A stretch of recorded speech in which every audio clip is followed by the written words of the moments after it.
तो गाइस आपको मैं बहुत ही इम्पोर्टेंट इंफॉर्मेशन देने लगी हूँ जो आज दिन तक आपको किसी ने भी नहीं दी होगी, किसी ने भी नहीं। ये बात आपको कभी किसी ने भी नहीं बताई होगी। तो मेरी बात जो आपने गौर से सुननी है। और मेरी जो वीडियो है ना, आप लोगों ने ना वो जिस तरह वो जंगल में आग फैलती है ना, ऐसे आग की तरह आप लोगों ने ना वीडियो जो है ना वो मेरी फैलानी है। बहुत ही इन्फॉर्मेशन में आप लोगों को मैं देने लगी हूँ। मेरी बात सब जो है वो गौर से सुन लें।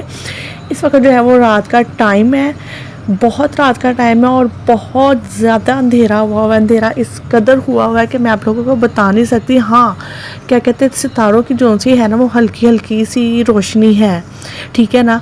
लेकिन जो है ना, मुझे कहीं पे भी सूरज निकला हुआ नज़र नहीं आ रहा, ना ही सूरज की रोशनी नज़र आ रही है। अन्नी दियो की वेख रहे हो, ए छतरी विच जिहड़ा है वे सूरज निकल आएगा तो सूरज की रोशनी हो जाएगी। रात नूं ਤੁਹਾਡਾ ਜਿਹੜਾ सूरज मामा हैगा ਉਹ ਅੰਬ ਲੈਣ ਆਏਗਾ।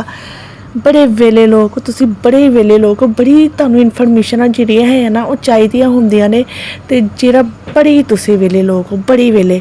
चलो निकलो, मेरा हुण टाइम नहीं वेस्ट करना।